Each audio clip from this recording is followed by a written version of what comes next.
Yo, yo, yo, yo, yo, mic check 1, 2. What is this? This is the second episode of the Great Label Podcast. Welcome, welcome, welcome. I am your host, The Great Label.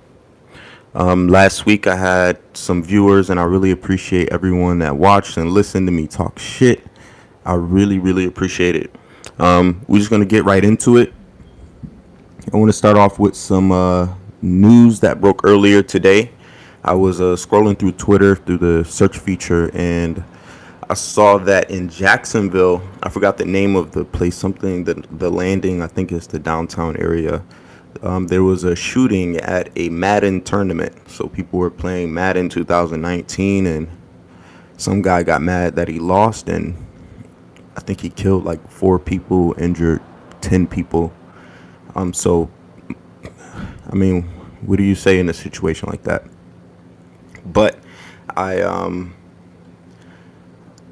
as soon as the news broke, I was looking at a tweet. I guess it was the sheriff's office in Jacksonville that broke the news, and maybe 7 minutes after the tweet was up, someone commented on it, left a little reply, and it said, I've been saying there's a gang problem, all these thugs in this hip hop music or some shit like that. Lady, the news broke 7 fucking minutes ago. What do you know? How do you know that it had anything to do with gang culture or anything like that?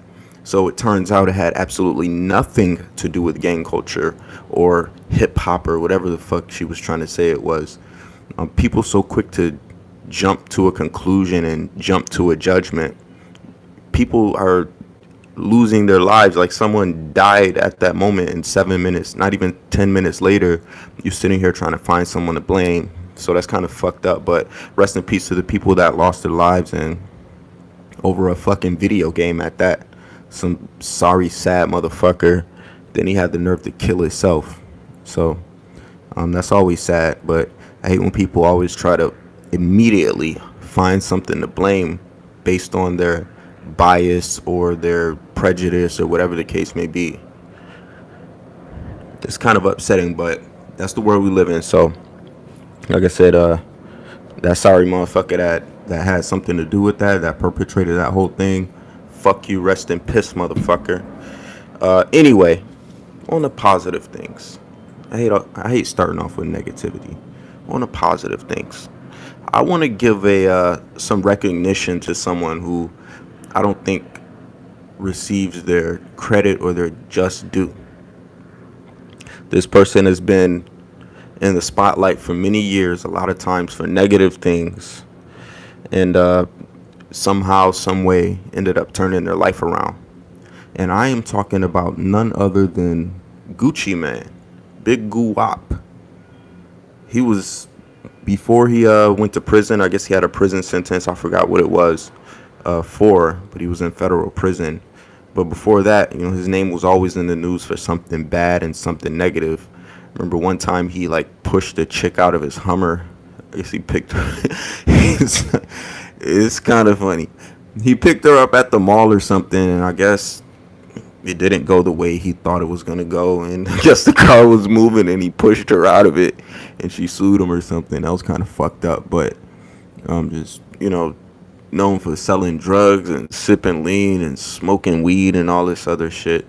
But take a look at Gucci Man now. Before, he had the big pot belly, like he looked like he was pregnant all the time. The man got him a six pack now. He's been doing his push ups, his sit ups, and he looks good.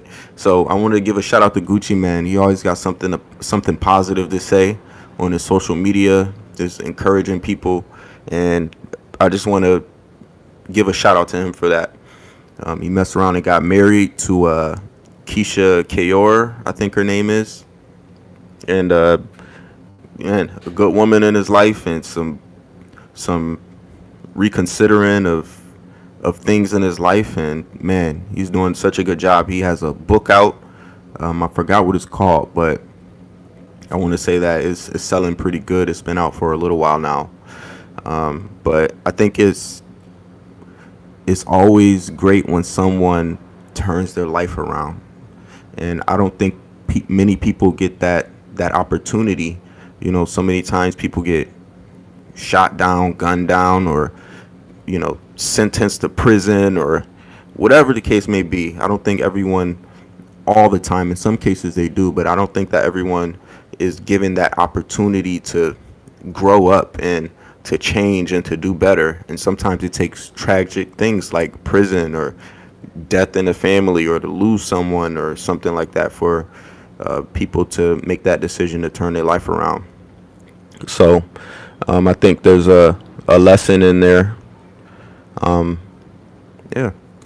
So that's very positive, and I'm just so proud of the guy. Like I don't even know him or nothing like that, but as a teenager, like I listened to his music, and it was all this and all that. But he really grew up and changed his life, and I really really respect that. So if Gucci can do it, you can do it. Shit, if I can do it, you can do it. It's never too late. It's never too late. So yeah, shout out to Gucci, man. Um, Quite a bit of news happened this past week. Quite a bit of news.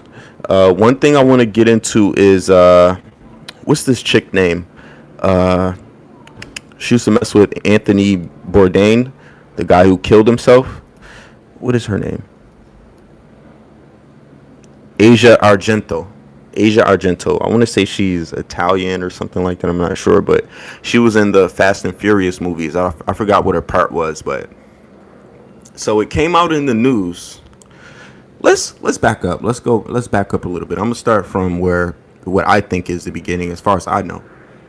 So we know a couple of months ago, I want to say in June, Anthony Bourdain committed suicide, and he was one of those guys who traveled the world, and he saw a lot of positivity and just saw how people came together over food and meals. I think he was a chef, and he just documented it, had a TV show and all of that. So when he died, there was a lot of outpour of love and condolences because he was such a positive guy. And it came out, I read the article shortly after his death that he was depressed or he had some type of issue because the woman that he loved, this Asia Argento woman, I don't know if this is actually the case or why he committed suicide, but some friends saw her in Italy or France or something with another man, and it seems like she was kind of, playing around on him. And from what I could tell, he really loved her and he really cared about her. So let's fast forward to the news that came out this week about Asia Argento. So she's one of those Me Too people. The movement where they say, Hollywood directors and people like Harvey Weinstein were raping people and sexually assaulting them and, offering them roles in movies if they have sex with him. And Anthony Bourdain was very vocal about his hate for Harvey Weinstein because this woman that he loved, Asia Argento, she, I guess, had some type of episode with Harvey Weinstein. So I remember in an interview, Anthony Bourdain said, I hope he dies a slow death. Like, I hope somebody rips his head off or something crazy like that. He really hated this guy. And it's because the woman that he loved was a victim, allegedly a victim of this man. So let's fast forward to this week in the Me Too movement. This woman was very vocal about the Me Too thing. She spoke up for people who may have been victims, and she spoke out against people in Hollywood who were perpetrators of these crimes. So some actor, some teenage actor, he was a teenager back then. I forgot how many years ago it was, but when he was 17, he alleged that Asia Argento, who was maybe 10 years, 15 years his senior, had sex with him. So he was 17 and she was, let's say, 32 years old at the time. So I guess when he saw that Asia Argento was speaking up about the Me Too movement and stuff, he said, this brought trauma back to me because you had sex with me when I was 17 years old. So he asked for money from Asia Argento, and allegedly it was some type of extortion, or well, that's the the narrative coming from Asia Argento's side. But he asked for money. And Anthony Bourdain, when he was alive, he paid the guy 300 something $1,000 to make the story go quiet, saying, if you don't say anything else about this, I'm going to write you this check for 300 plus $1,000. Don't quote me on the amount of money. It was between 250 and the upper $300,000. So Anthony Bourdain wrote a check to silence the story because it would be bad for the woman that he loved. She says it never happened. She never had sex with the kid or anything like that. So fast forward, a picture comes out with her, Asia Argento, and this young man at the age of 17. It looks like they were in a hotel bed or something like that together. Someone took a selfie, either it was him or her, I'm not sure, but the picture came out. She said she never had sex with him, but the picture doesn't show them having sex, but they're in a bed together. So you could assume that, I don't know what they would be doing in a bed together, but I think it's funny how someone who's fighting in this Me Too movement is quite possibly a rapist. If she had sex with a 17-year-old boy when she was above the age of 18 or above, she's a statutory rapist. That is rape. So that would be quite hypocritical. I don't know if that damages her claims to the Me Too movement, because you're claiming that someone did something to you. However, you did something to someone else. I don't know if it happened or not, but I think there's always this I don't know how to quite put it, but with this whole Me Too movement, what I see it being based around is not just sexual assault, because people are sexually assaulted, and I'm sure there is some freaky shit that goes on in Hollywood that we have absolutely no idea about. But if someone says you did something, and I'm not just saying if someone says, if a woman says you did something as a Hollywood producer, director, or some type of executive, it doesn't matter if you did it or not. If they said you did it, there seems to be a whole chop his head off type thing. There doesn't have to be any proof. All there has to be is allegations. And I think it's kind of fucking weird, to be honest with you, because anyone can say that anyone did anything. If there's no proof, they're still going to chop your head off. It doesn't matter. But this young man said that when he was 17, said that someone did something to him and no one believed it. And all of a sudden a picture pops up. So Anthony Bourdain, this woman that he was so in love with and shelling out, $250,000 for, to silence some claims. I think possibly she had a lot to do with why he killed himself. I don't know. I wasn't there. I have no proof or anything like that, but it seems to look like that. And I think that's so sad that this man, this brilliant and powerful man, I assume he was good. He was good at what he did. I don't know what type of person he was. He obviously was a lover. It's sad that he lost his life over, what? It's kind of sad, but that's a decision he made. That's a decision he lived and died with. So it is what it is. But I don't know, man. I just want to take a minute to speak to the young men, and this goes to anyone and everyone. It doesn't matter if you're a male or a female, but I'm going to say it to young men because I was at one point a young man.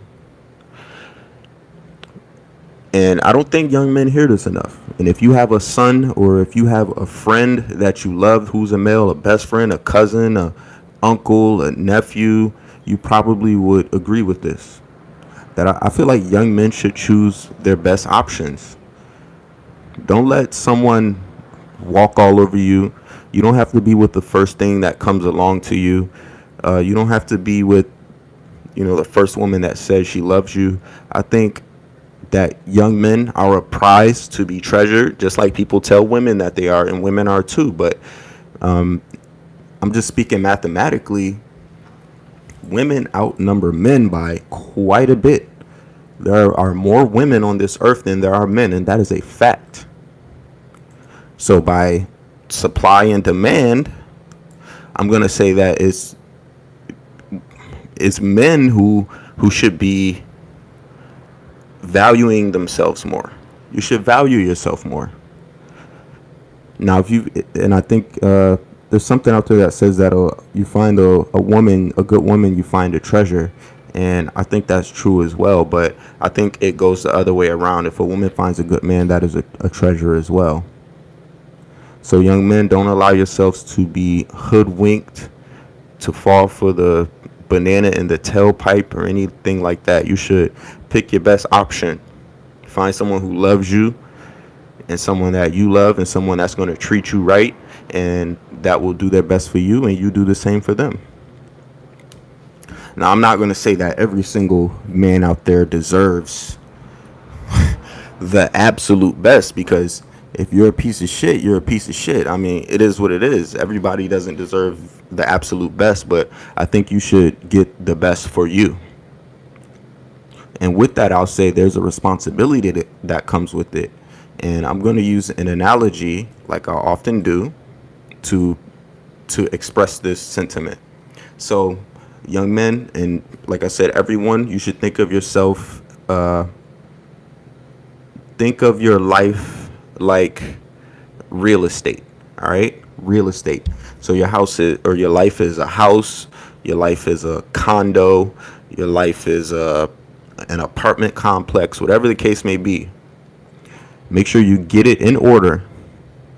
Fix it up. Put the marble floors and the granite countertops and the stainless steel appliances and the best carpet and the nicest furniture. Get your plumbing right. Make sure the electricity is all together. And once you have everything together, this is a nice apartment, this is a nice abode, a nice condo. At that point, when people come to view this place, maybe they want to lease it, maybe they want to buy it. When they come and they take a look at it, they say, oh, this is really, really nice. I want to be here. This is where I want to live here. This is where I want to lay my head at night.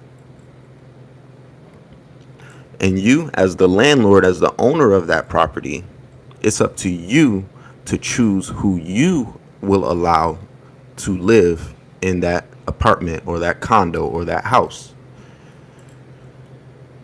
You want the best tenant. You want someone who's going to take care of it. You want someone that's going to keep it clean. You want someone that's not going to fuck it up, that's not going to scratch the walls. You want them to have good credit, right? You want to make sure that they'll be able to pay for it. You want to make sure that if there's maintenance to be done there that you as a landlord aren't going to do, then that they'll be able to do it. You want to make sure that they're going to wash the dishes. You want to make sure that, you know, they're not going to fuck up what you fixed up, because it still belongs to you. It's yours. And they're just leasing it. So with that being said, to finish up the analogy, you get yourself in order, you get your house in order, you make yourself the best that you can be. And then from there, you can make a choice as to who you will allow to live there and to be there and to have a place in your heart and in your home. And like I said, I don't think we hear that enough. Make sure you be the best that you can be. Right? You don't want no, your life is what you make it. If you got a Section 8 life, then goddamn it, you're going to have a Section 8 tenant. And not say anything's wrong with Section 8, but you want to make it the best that it can be because it's your life. And that's that. I always get too cerebral and too heavy, but I don't know, maybe someone needed to hear that. That's just how I view it, because I'm not settling for anything less than the best. And I think that everybody should fucking fix it up and do the same thing. We gotta have some standards. It's it's this thing in this world where it's like, how dare a man have standards? How dare you say what's not good enough for you? How dare you? Whatever woman comes your way, you better be grateful and happy and thankful, No, God damn it, it's okay to say, all right, you don't meet my standards. You're not good enough for what I want in my life. It's okay. It's okay. And if anybody tells you it's not okay, run. Because nobody can tell you what's best for your life. And no one can tell you what you should want.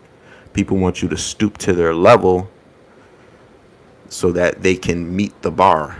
Nah, raise your own personal bar. All right. So off that,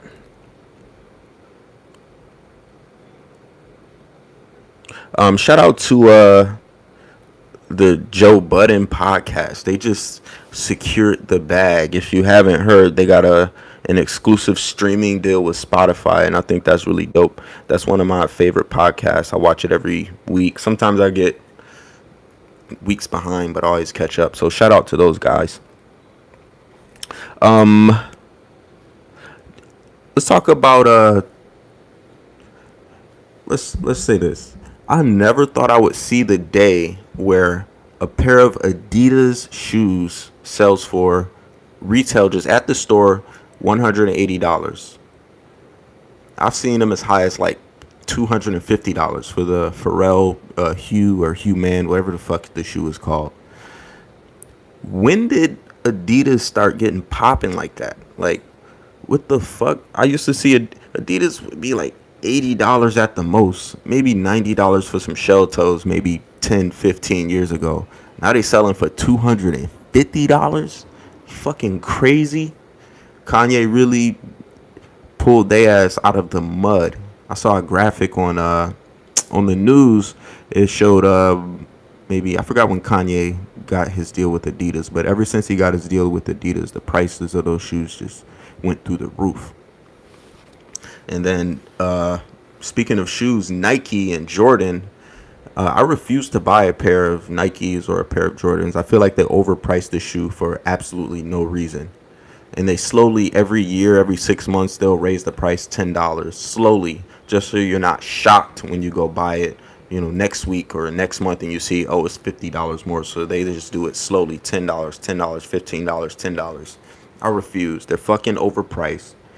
Jordans are fly, but it's a hype beast game. Like, these kids, like, we used to wear Jordans back in the day. Like, I mean, of course they was fly, but nobody was fucking dying over them. Now people standing in line for 12 hours just to get a pair of sneakers. It is not that serious. They are just some fucking shoes, bro. Seriously. Give me some fucking Skechers.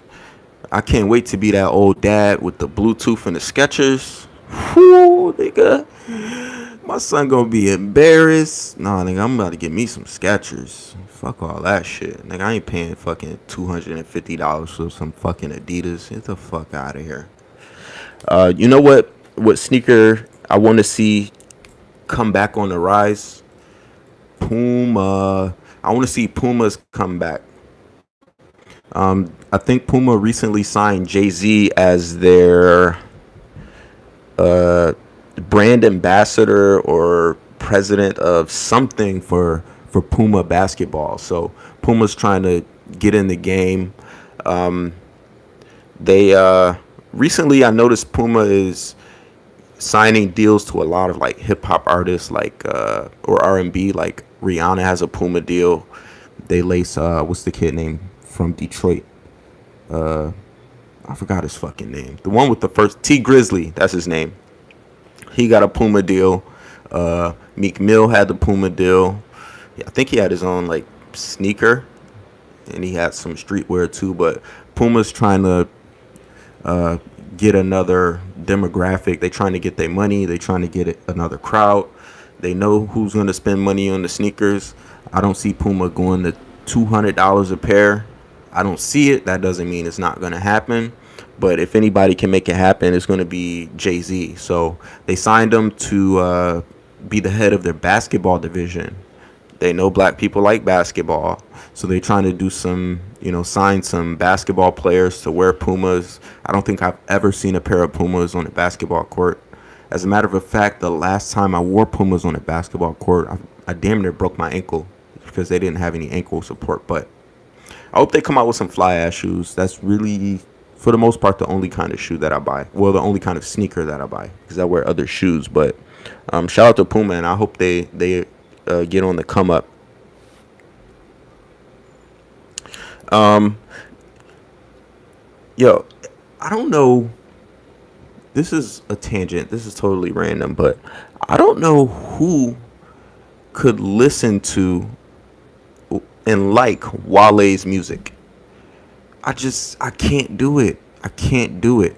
I've tried. I've really, really tried to like the guy's music, and I just cannot listen to it. I don't know what it is.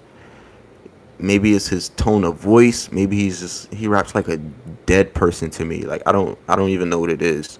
Same thing with Logic. Like I refuse to listen to fucking Logic. I'm not listening to Logic. I don't want to hear that shit. I don't know what it is. Maybe I heard he's fire. I heard he can rap, but I'm not listening to fucking Wale or Logic. It's just not gonna happen. And Wale did a collaboration with Jerry Seinfeld, and I've heard some of it, like some of the clips and stuff. I like the clips, but the actual music, throw that shit in the trash. I'm not really into that. Um, I've been trying to get my kid, my baby. He's a little over 1 years old. I've been trying to get him to speak Spanish. Like I really want the kid to learn Spanish. Uh, when I when he watches TV, he only watches in his Spanish. On Netflix, they have something called it's a kid show where they sing like songs and stuff like that. It's called Little Baby Bum, and I'll put the subtitles on in English so I can know what the fuck they're saying, and then I put the actual audio in Spanish. So he'll watch it and he'll sing it, and he can barely talk, but he knows exactly what's going on. Like when he watches it, or I start singing it to him. So I think it's important that nowadays we need to start teaching these kids another language, because especially on the West Coast and probably in other parts of the country as well, there's a lot of Spanish speaking people, and there's a lot of jobs that are looking for his Spanish speakers. So if your kid is bilingual, if you teach them to be bilingual, even if you don't speak the language, if you can put it on TV or something, it's gonna make their chances. There's a couple of things. It's gonna increase their job prospects, and also it opens up an entirely new world to them, because they can speak another language. So I know you've been somewhere and people start speaking Mandarin, or they speak Spanish, or they speak some other language, and you're just lost as fuck. Like I don't even know what's going on right now, and you know they do it on purpose. So a lot of times, so you don't know what the fuck they saying, or they can have a private conversation, which they have the right to do. But I think it's important that we teach the kids another language as well. So especially if you have like a young one, like if they haven't started talking yet, because kids' minds are so malleable and so flexible. It's really easy for them to pick up a language. Like I had a barber, and he told me this was a long time ago, but he told me that his wife took his 3-year old, 2-year old over to Iraq or Yemen or something like that, and they were gone for maybe 3 months or 6 months. And when he came back, the kid was speaking Farsi or whatever language it is they speak over there. And he was really surprised, because like he had always spoke English to the kid, or the kid even before that wasn't really even speaking at all, like not well at least. But the kids' minds are so flexible that you can teach them anything, like anything, and hopefully it's something positive. So when they go to school, they can communicate, maybe translate for somebody. Maybe there's a kid whose parents didn't speak any English at home, and if your kid can help them out, that would be cool too. Um, I have a lot of friends who speak Spanish, and one thing I've heard more than one occasion is that at home their parents growing up didn't speak English at home, so they would only speak Spanish. And the way they learned English was by watching TV and going to school.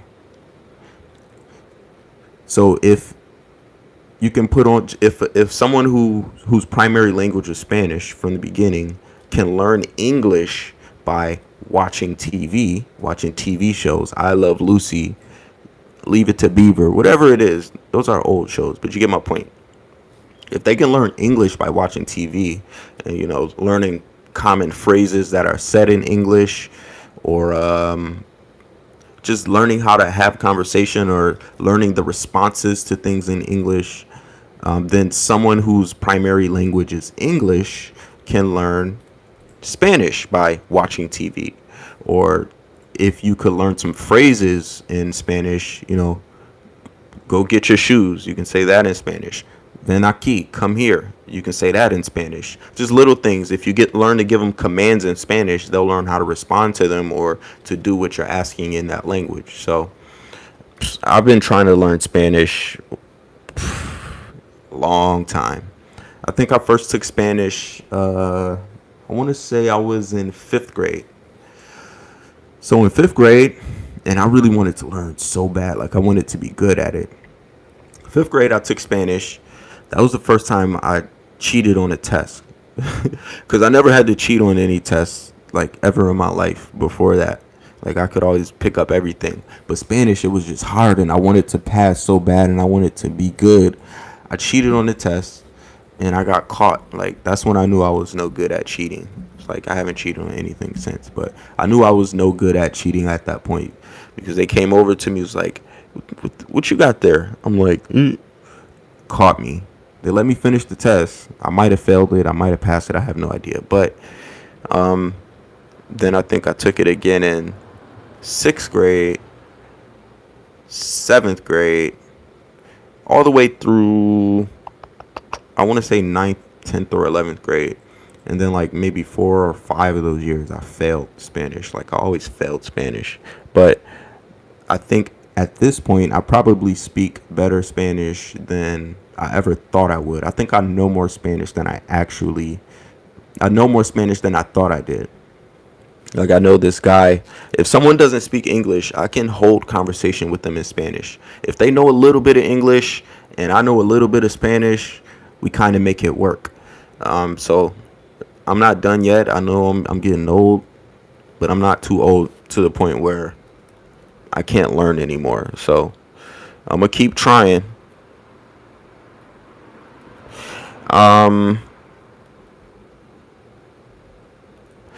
I really want Idris Elba to be the next James Bond. Idris Elba should be the next James Bond. The dude is so smooth, and I'm like a big James Bond fan. Like I've probably seen all of the James Bond movies.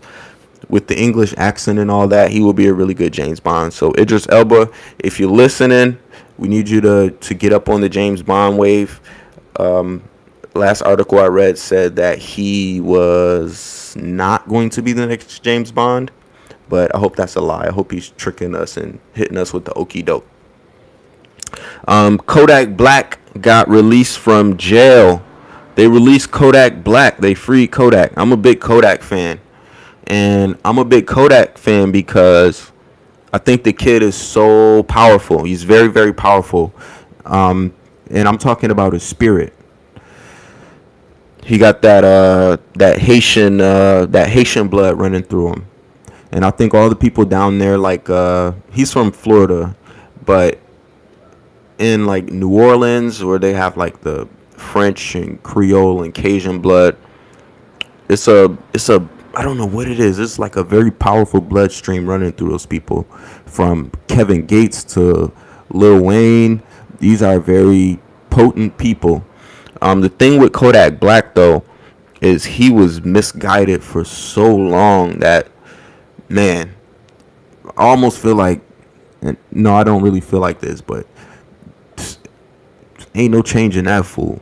He always gonna be what he is, but I don't believe that, because I said earlier, like with Gucci Mane, everybody has the opportunity to turn their life around and to change. So I really hope Kodak Black gets it together. He at some point in time he was hanging out with Master P, and Master P took him under his wing and was trying to teach him things like, you can't be doing this, you can't be doing that. This is what you can do. Like, trying to show the kid the ropes. And it looks like that relationship kind of went to shit. And it's probably because of the kid, Kodak Black. I don't know if you don't know who Kodak Black is. He's the one who Bodak Yellow, the song by Cardi B, is based off of. Like, he originally made the song and then she switched it up.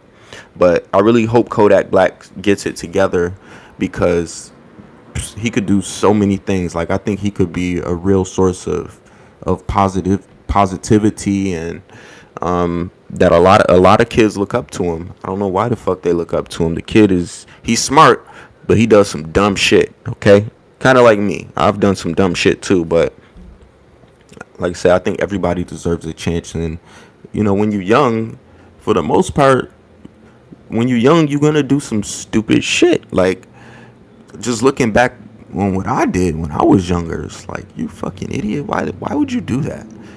And I don't know. I really hope the kid gets it together. He has so many like charges. I think the last thing he was on Instagram Live, and his kid was there, and there were like guns there and people smoking weed, so they threw his ass in jail.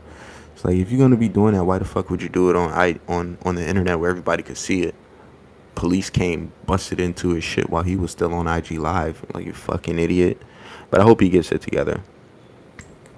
A little more news. There was an update from about a week ago. Said ex-Trump lawyer, Donald Trump's ex-lawyer, Michael Cohen, pled guilty to 8 charges involving payoffs and campaign contributions. He says he acted at the discretion of the candidate, and that being Donald Trump is the candidate, or was the candidate, with the intention of influencing the election. So I don't know if you have been following this story, but Michael Cohen was Donald Trump's friend and lawyer before he became president, before the campaign, before he ever announced that he wanted to run for president. And update now, he's flipping on Donald Trump. He's snitching. So we've heard the story about Stormy Daniels. I forgot her real name, but she's a porn star whom Donald Trump allegedly paid $130,000, I believe, to be quiet about an affair that he had with her. Donald Trump had with Stormy Daniels. So allegedly they had unprotected sex. He had her sign a non-disclosure agreement, and I think that's something that non-disclosure agreements, I think we need to make that an everyday thing for everyday people. Like, if you say something, then I'm gonna sue your ass. Like, I'm not gonna have sex with you unless you sign this non-disclosure agreement. But anyway, he had her sign a non-disclosure agreement, and allegedly, what's his wife's name? Melania had just had the kid that Donald Trump and Melania Trump had just had a kid not too long before Donald Trump paid Stormy Daniels and had unprotected sex with her, and he cheated on her, which is super wild. But so anyway, Michael Cohen, Donald Trump's ex-lawyer at the time, arranged to make a payment to Stormy Daniels for her to keep quiet about the sexual affair that they had. And he did this right before or in the midst of Donald Trump's campaign for running for president. So what happened was, Michael Cohen allegedly made the payment out of his own pocket. So he paid her the $130,000. Don't quote me on the amount of money, but it was somewhere up there. So he paid her the 130 G's, and then allegedly the story is that Donald Trump paid him back the $130,000. And I think this happened with more than one woman. I want to say there's at least 2 of them. I know there's at least 2 of them. So Donald Trump allegedly paid Michael Cohen back. So where this gets muddy is that this was done during the campaign. So the $130,000 that was paid out of Michael Cohen's pocket was considered to be a campaign contribution because he did it so it wouldn't ruin Donald Trump while he was running for president. So this was money that directly affected how the outcome of the presidency, who would be the president.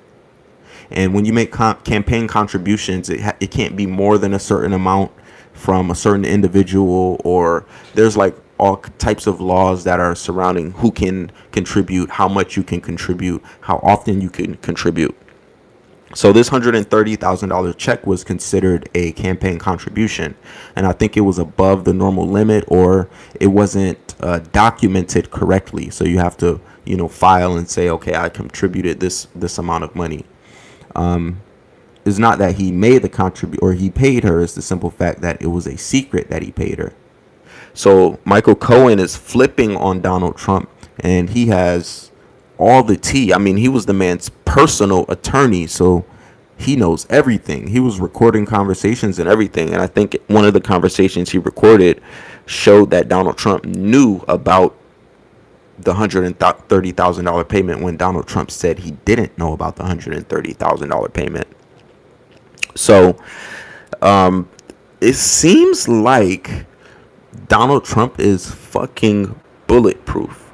It doesn't matter what he does. And I hate to keep talking about this, but I mean, it's like a soap opera playing out right before our eyes every single day. It's fucking crazy. So I would be remiss to not talk about it. But I mean, he said I could stand on Central Avenue or Central Park Avenue, whatever the fuck it's called in New York. Donald Trump said this, and I could shoot someone, and they could see me shoot this person, and I would get away with it. He said that when he was running for president. Who the fuck would say something like that, by the way? Like, who the fuck?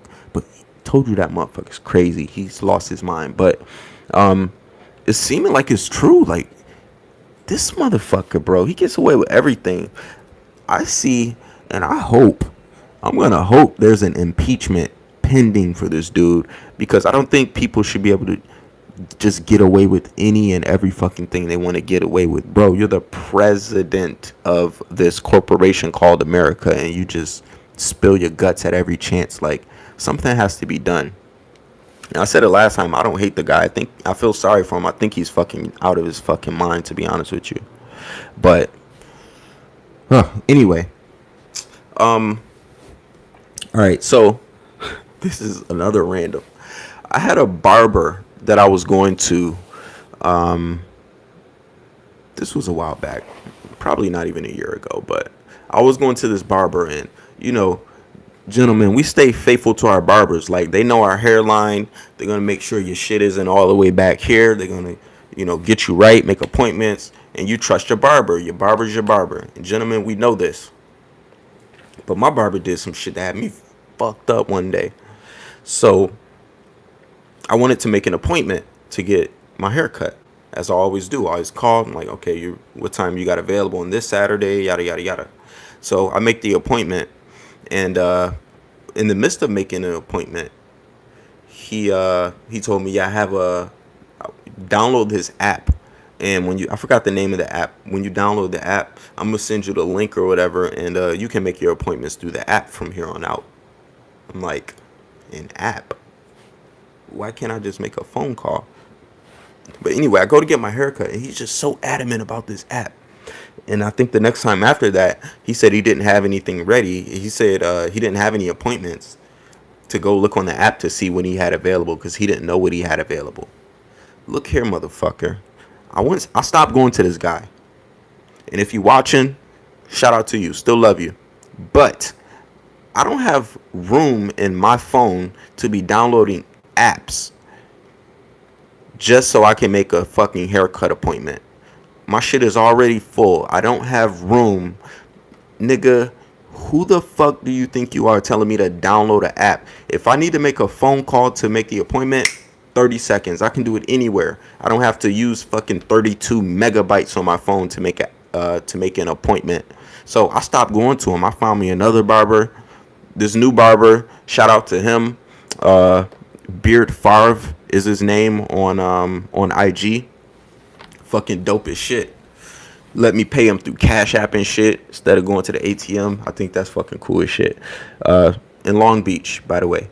But I'm not I don't know what. See, this is what I was talking about with this whole technological thing. Like, we need to keep up on technology, but nigga, that's the wrong way to do it. Don't tell nobody to download an app to make an appointment. Nigga, who the fuck do you think you are? I stopped going to them. I downloaded the app, but and it was on my tablet instead of on my phone, but the shit was too complicated to use. Like, I know how to use electronics.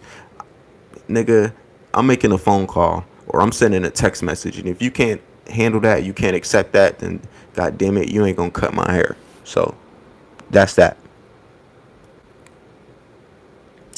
Um oh, I want to talk about this is a thought I've had for a little while now, for quite some time. It's about professional athletes. And I think I talked about professional athletes last week. But what I wanted to say about this is I tweeted that professional athletes could accomplish so much if they came together as a unit. So think about the NBA, think about the NFL, and how these players make millions of dollars. These men are college educated. Most of them are. Even if they ain't that smart, at some point they got some college education. Most of them, at least. And the type of people that they are, the fact that they made it to the to to play on the world's biggest stage in their sport, whether it be basketball, football, soccer, lacrosse, hockey, whatever it is, the fact that they made it to that stage would be a testament to the type of determination and dedication that they have as people, as individuals, regardless of their personal life or whatever the case may be. It says something about their actual character because they made it to where millions attempt to make it, but they don't actually go. So if these athletes came together as a unit and said, you know what, we want to work on this issue in America, or we want to organize this, or we want to put this together for this community, or to do this, or to do that, they could easily do it. Easily. They have the money, they have the platform, they have the determination, they have the dedication. So if you think of the top 10 players in the league, the NBA, for example, let's say Steph Curry, shout out to LeBron James for that I promise thing. Now, that's what he did by himself. He didn't come together with he did that by himself. And I fucking respect the shit out of that. Steph Curry, LeBron James, KD. I like Dame Lillard. I think Russell Westbrook he's an absolute animal. His passion is off the charts. That's just 5 players, right? If those 5 men came together and said, you know what, we want to start a school. Look what LeBron James did it by himself. So let's not say that they couldn't do it by themselves. But if people came together without an ego, they could really accomplish a lot. But I think there has to be some type of language in the clauses of NBA contracts or NFL contracts saying, if we give you this money, if you sign this contract, you can't do this, you can't do this, you can't do this. And I think not coming together as a unit might be one of those things. And the reason I can only guess, but I say that because don't you think somebody would have done it by now? Like, nobody's done it. LeBron James started the school by himself. That's all I'm saying. So instead of, and you can't tell people what to spend their money on. You want to spend it on Ferraris and shit. You worked for it. You deserve it. You can go ahead and do that. But I don't know. I just wish that people would care more about their communities because everything is just so everything gets exploited. I was about to use a word that I don't even know exists, but I think people are more into exploitation than actually helping and doing something for other people. So I don't know. Maybe they'll do it one day. Maybe they won't. But they definitely have the ability to. They're capable of coming together and making something and putting something together. Instead of, you watch an NFL game on TV, which I don't watch the NFL ever since what, but there was always these commercials about the United Way and how people, they have certain charities that they work with. Every football player. I was about to say something fucked up, but every football player you'll see on their the United Way commercials, they go into the hospital room and it's some kid dying from fucking cancer or something. It always just looks the same on TV. It always looks the same. They go into the hospital room. There's a kid hooked up with tubes. He's he or she has a bald head, and it just always looks the same.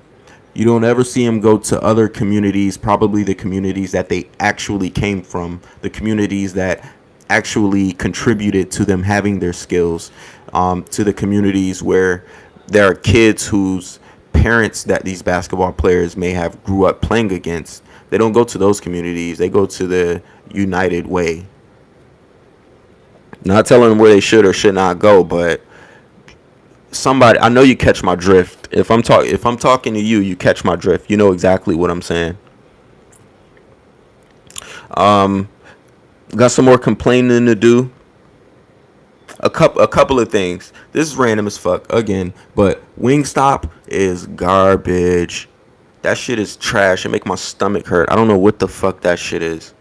And just so everyone know, boneless wings are chicken nuggets. Okay, they're chicken nuggets. It's not a boneless wing, a wing with no bones, motherfucker. It's a chicken nugget. Okay. All right. So on to more complaining. I want to talk about drivers, like fucked up ass drivers on the road. I don't know where y'all motherfuckers are getting your licenses from, but this needs to stop. There needs to be more tests and more rigorous standards for who we give a driver's license to. Because let's play a scenario. This has happened to me so many times, especially driving in LA and Orange County, specifically Orange County. But you're driving along, and then all of a sudden the person next to you or in front of you, or they just do some super wild shit on the road, just some wild ass shit, like something that should not be done on the road. And they almost kill everybody on the highway. They almost kill everybody. So, of course, me being me, I don't know if I'm the only one that does this. Please let me know. But every time you catch somebody doing some stupid shit on the road and they cut you off or something, you got to drive up next to them. You got to, get out the lane and just pull up next to them just to look at them like this. Just to see who it is. What do you look like? Like, are you fucking retarded or something? Like, you got to pull up next to them. Sometimes I roll the window down just to look at them, let them know, like, yo, bitch, I saw you. And I'm not playing with you. And every single time, you pull up next to him, and the motherfuckers just driving like this. They just keep driving like, yo, motherfucker, you almost just killed me and everybody else on the road. Do you not notice? They're not bothered. And the issue is that they don't even know that they almost did it. They don't even know. This is real life. This is everyday life for them. Busting U-turns on the fucking highway or some shit. Like, this is everyday shit. They have no idea what they just did. No idea. And it's so aggravating. Makes you just want to... Boy, road rage is a real thing. It's a real thing. But it's... If you've noticed, I don't know if I'm the only one that notices this, but some people, it takes so much effort for them to drive. And when I say effort, I mean their seat has to be all the way up, close to the steering wheel. They have to have both hands on the steering wheel. 9 o'clock, 2 o'clock, or whatever the fuck, however the fuck, 10 o'clock, 10 and 2, that's what they call it, 10 and 2. So hands on the steering wheel. They're sitting up in their seat like this. They got their eyes on the road. They're looking forward. They can't pay attention to anything else but what's directly in front of them. And then you have people like me, and maybe this isn't a good thing all the time, but I can do so many things at once while I'm driving. I don't Not to say that I do a lot of things at once while I'm driving, but I can do a lot of things at once while I'm driving. You have people driving with their knees. There's some people who have to drive slow. There's some people that have to drive fast, and probably because you feel like I'm speaking for a friend here, but you feel like when you drive faster, you have more control, even though technically the faster the car goes, the less control that you have. But if you get caught up with the idiots on the road, like the person that drives in the carpool lane and they drive slow as shit and they just hold up all the traffic, if you get stuck behind an idiot like that and you just stay there, that's your fault. Me, I have to move around. I have to get away from all the idiots because if I'm going slow, I feel like everyone else is controlling my pace, and it just fucking bothers me. But you have people that it takes them no effort at all to drive, and some people have to put all their effort in. I say we make 2 lanes or 2 sections, right? You got the motherfuckers that can't drive. You take a test, determine if you're a good driver or if you're not a good driver. If you're not a good driver, you stay over there. You stay on that side. You have your own lanes. And then the people who are pretty good at driving or have some type of a higher level of competency at driving can have another side of the road, left side or whatever. So just split the southbound into 2 lanes or 2 sides. The fucking idiot drivers and then the better drivers on the other side. That's elitist as shit, but that's just how I feel because I'm tired of fucking driving behind people. I'm tired of getting cut off. I'm about to get me a monster truck. That's what I'm gonna do. And the next person that cut me off, adios, motherfucker. I'm just playing. I love everyone, and I would never drive over anyone's car with monster truck wheels. That would be criminal. Um, there was a report of there was a girl in Iowa. She was a student in Iowa at the University of Iowa or something like that. Her name was Molly Tibbetts. Molly Tibbetts. So they recently found her body. Within the past week or so, they found her body. She went missing on July 18th. So her dad is like an exec in an advertising exec somewhere up in San Francisco or something. So he put out like a big reward to find her, and there's all this hubbub and commotion about finding the girl, and they just recently found her body.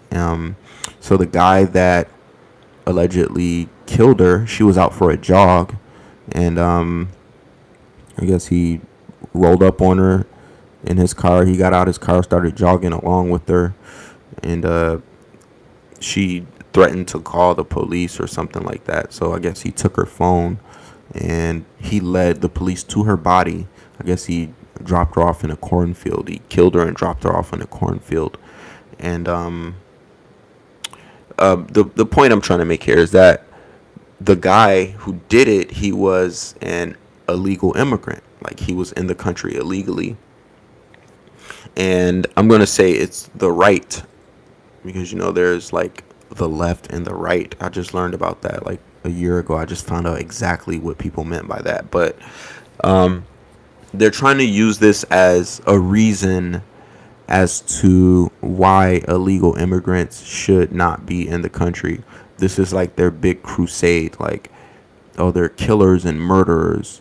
And I think the whole situation is fucked up, absolutely. But what I don't think is okay is that people find any little thing, anything that happens, they use it to further their political agenda. Now, if you believe that people who are illegal immigrants should not be in the country, if that's your belief, then that's your belief, and it's okay for you to believe that. But what I don't think is okay is that you're using this lone situation that was highly publicized to say that, this is why they shouldn't be in the country. Anything can happen, and people are going to use their own political beliefs to further their agenda. Just like I said earlier, when the person said about the Madden tournament where 4 people got killed. Oh, it's we have a gang problem. It's these thugs and this hip hop music and all this other shit. when that had absolutely nothing to do with what happened or why it happened. The person that committed that act hadn't, I'm pretty sure he wasn't in a gang, or that he what didn't listen to, I don't know what the fuck he listened to, but I think it's fucked up that people try to use one lone incident to make a group of people look bad. One incident to use make a group of people look bad. That's fucked up. If you feel some type of way about a group of people, I think you can do better than taking cheap shots by taking one situation and equating that to all kinds of people, or all of the people in that certain group. That's what bigots do, or so I've heard. Yo, what's up with Kanye West and these orthopedic looking ass shoes though? Like the Yeezys, yo, they fucking ugly, bro. Them shoes are ugly, and I'm happy that he's getting his creative juices off.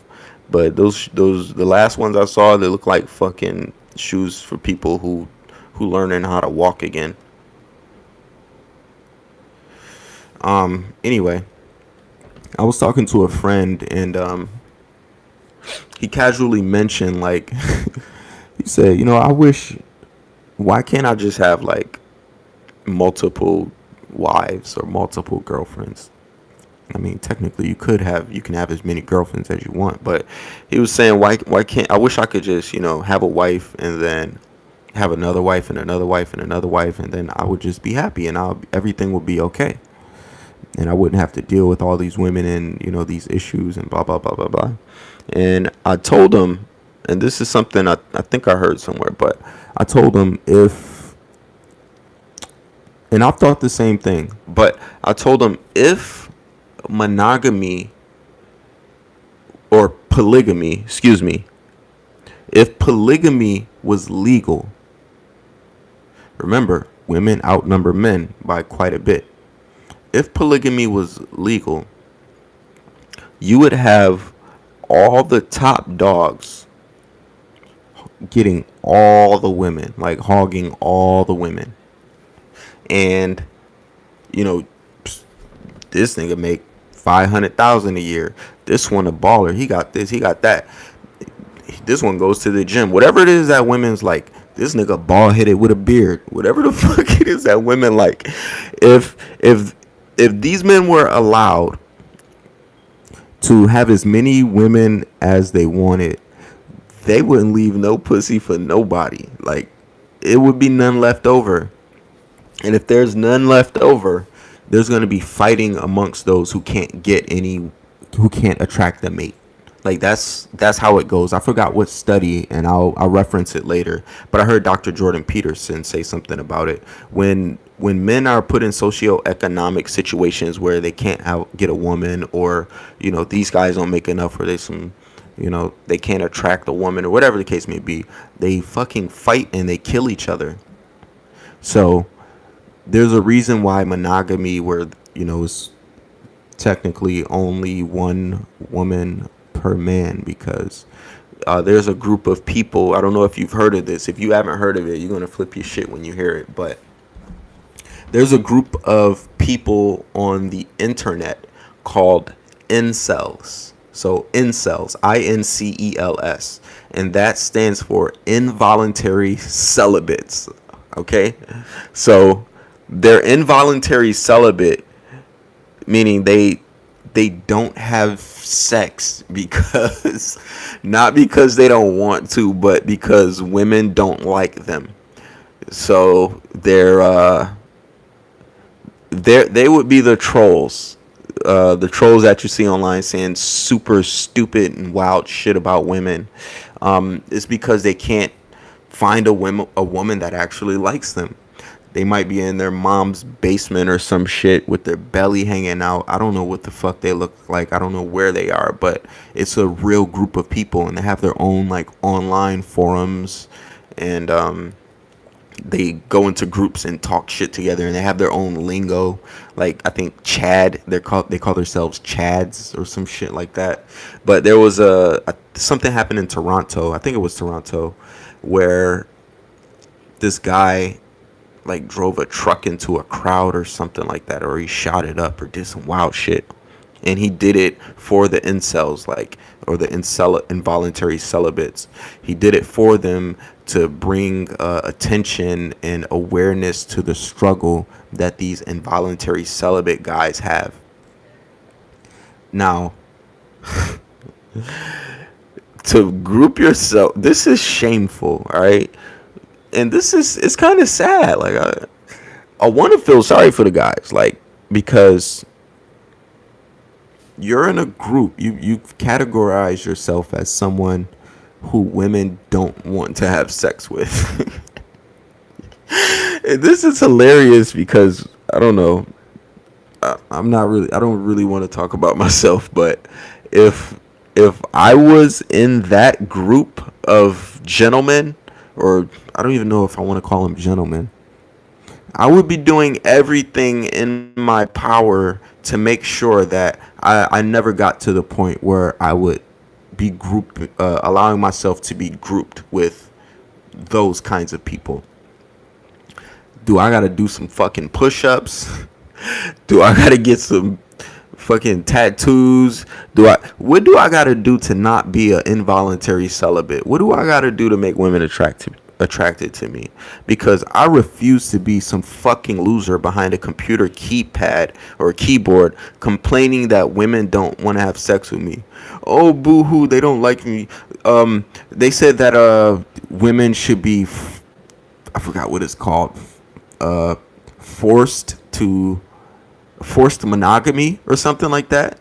I don't know exactly what they were getting at, but the gist of it was that women should be forced to find one guy to be with that guy. So women who aren't top tier or top notch, or what they consider top tier or top notch. So women who have a child, but they aren't married, or women who are not that attractive if they're below a 6 or 5 on the 1 to 10 scale, or if they're overweight, or if they have a tramp stamp.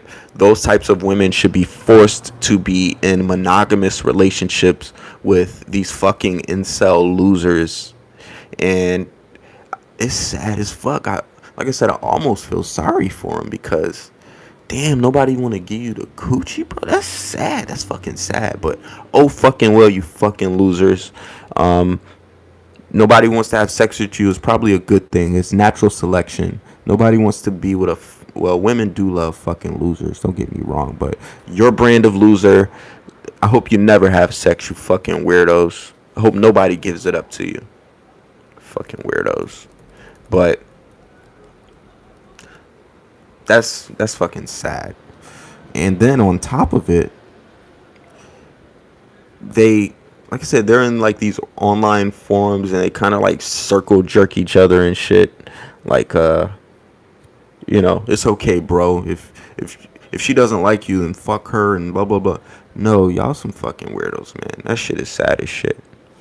Like I said, I hope you never get none, personally. But anyway, all right. So I posted on my. I promised I would do this, and I hope I'm not missing any subjects before I get to this. But I promised to talk about this video that I posted on my Facebook and IG, where they tried to kick me out of Walmart. Right. So this happened a little while ago. It was quite a while back. It was quite some time ago. But so when I go to the grocery store, if I go to Walmart, I think I have a personal vendetta on my podcast against Walmart. But when I go to any store, if they have one of those like carts that you can just sit down in, you turn it on and you just roll around, they got the basket on the front. You know what I'm talking about. I get in it. That's what I drive at the store. Why?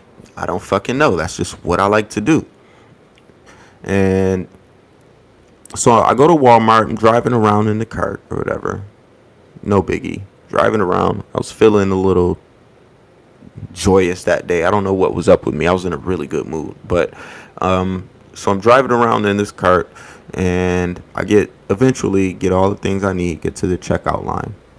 And when I get to the checkout line, I'm pushing the cart has like a horn on it. So you push it and it goes beep beep beep. It makes a beeping sound.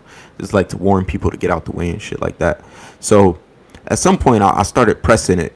I think I was in line at Walmart and I was pressing the button. Excuse me. And the cashier in the next row kind of looked back at me and gave me this look, like this annoyed look. And like, bitch, I don't care. Like that's how you feel. That's how you feel. I really don't care. But bitch, you got some nerve. I think you need to be swiping and doing your beeps, bitch. Don't worry about what I'm doing over here. If you're annoyed, you better get in your employee bag and just mind your fucking business. I don't care how you feel. So anyway, I'm annoying as shit. At this point, I know I'm getting on your nerves, and you gonna give me a funny look. You don't know me. So I finally get up to the register, and so I have my cashier on my left who's helping me, and then the cashier on the right in the next aisle was the one that gave me the funny look. So by the time I get there, I'm just beep beep beep beep beep. I'm pressing the button just to piss her off because I didn't appreciate the way she looked at me. So I'm just beep beep beep beep beep, and I had my camera. I was on Snapchat the whole time I was in the store just fucking around. So beep beep beep beep beep, pressing the button. She turns around to give me another look, and she was annoyed. This is the video that I posted, this portion of the video. I had more video, but I didn't post that. So she turns around and looks at me and goes back to what she's doing. And then she realized that she saw that I had a camera in my hand when I was pressing the button. So she like moves out of the way of the camera, right? So she goes to her manager or something like that. And she told me this. The manager came over and told me to stop recording. I told him no. You can't make me stop recording. I don't know why you would tell me to stop recording if you can't make me stop recording. So he said, it's illegal. You can't record in here. Oh, now you're trying to hit me with some bullshit. I don't know who you think I am. I don't know who you think you're talking to. I don't know if you think I'm fucking stupid or something. But I know for a fact that I can record in Walmart. So I got the camera out. He's telling me I gotta leave. I literally had just paid for my shit. So I was in the process of like taking my card out of the payment machine or whatever. So he tells me I have to leave. I said I'm leaving anyway. Like I just bought my shit. I'm about to go. So at this point, I feel like he's starting to try to egg me on because I told him no, I wasn't going to stop recording, and he couldn't make me stop recording. So I guess the chick, the cashier on the right that was in my recording, I guess she said like I was trying to record her. She said I was trying to record her ass or something like that. Now, if you haven't seen the video, go check the video out. I'll post it on my IG again. It disappeared, but it was a how do I put this? She was badly built, if you can get my gist. Rotund, plump, with a tight little ass. And when I say tight, I mean like you squeezing your butt cheeks type ass. Like, bitch, if you was a real bitch, you would have backed that. You a big fine woman, you would have backed that shit up for the 99 and the 2000. But bitch, you are out of your fucking mind. And my girl was with me. You are out of your mind if you think I was trying to record your tight, rotund ass. You have to be out of your fucking mind. I wouldn't look twice at you. And you see my girl right here with me. First of all, if I'm recording the ass, that ass at that. Anyway, I'm not even going to get into that. But she said I was trying to record her ass, which is fucking flabbergasting to me. But anyway, the manager comes over, tells me I have to stop recording. No, I'm not recording. You can't make me stop recording. And then he tried to kind of egg me on. So I'm in my little cart or whatever. and my bag is in the cart. I had a couple of things, and he kind of like grabs my bag and puts it down like this, like trying to egg me, like, you gotta go, you gotta go. Look here, buddy. I know he was trying to egg me on, and he wanted me to behave in a manner that would have been out of character for me, to say the least. Because I know that even in tight situations, I am in control of my own conduct. Okay, I'm not gonna put my hands on anyone. I'm not gonna lose my shit. Hopefully, I'm not gonna lose my shit. I'm a very put together kind of guy. Like, I'm not gonna get too flustered. But at this moment, I feel like he was purposefully disrespecting me and trying to play me. First of all, don't touch my shit. I purchased it. Don't fucking touch it. Second of all, you're not going to tell me what I can't do, especially if I know that I can do it. And unless you're going to stop me, physically stop me from doing something, then there's no reason for you to tell me to stop once I've told you that I'm not going to stop. So, I don't know. I stayed in my cart. I didn't leave my cart. But some words were exchanged. I was coming at the guy. I was coming at him, and all because he was being disrespectful. First of all, touching my shit, telling me what I cannot do. He said he was going to call the police. Bitch, call the police. I'll be okay. I know these things don't go well often, but I'm a cool, laid back, together kind of guy, and whatever happens, happens. But ended up leaving the store. I think I call him all kinds of names. I talked about his mama too, but yeah. So I think I've been back to that Walmart maybe once or twice, and haven't had any problems or anything like that. But yeah, fuck you to that guy, whoever the fuck he was, the manager. Got some choice words for you, but that was the incident. Someone thought I was trying to record their curdled ass. Get the fuck out of here. But anyway, I hope I covered everything. I don't think I gave you any information that you didn't know already. I want to thank you so much for watching. Last week's episode got more views than I thought it would, and I'm just glad to be able to speak to people on a larger scale, larger than 1, 2, 3, 4, 5, 6, a dozen people. So I think that's really dope, and I'm gonna continue to do my episodes. So this is something I plan on consistently doing. Until I can't do it no more. Oh, shout out Buffalo. I always say shout out ours. I almost forgot that. Shout out to Buffalo, never ducking low. Shout out to all my people on the East Coast, back home. Hopefully I'll be visiting you guys soon. I haven't seen my people in a long time. You can always come visit me too, but yeah, so thank you so much for watching the Great Label Podcast. Please like the video, comment on the video. If there's anything I can do to make this experience better, if there's anything you want me to talk about, share, subscribe, hit me on Instagram, The Great Label, on Twitter, The Great Label. So much peace and love to everyone. I hope you all have a good week, and I hope you enjoyed this episode. Peace.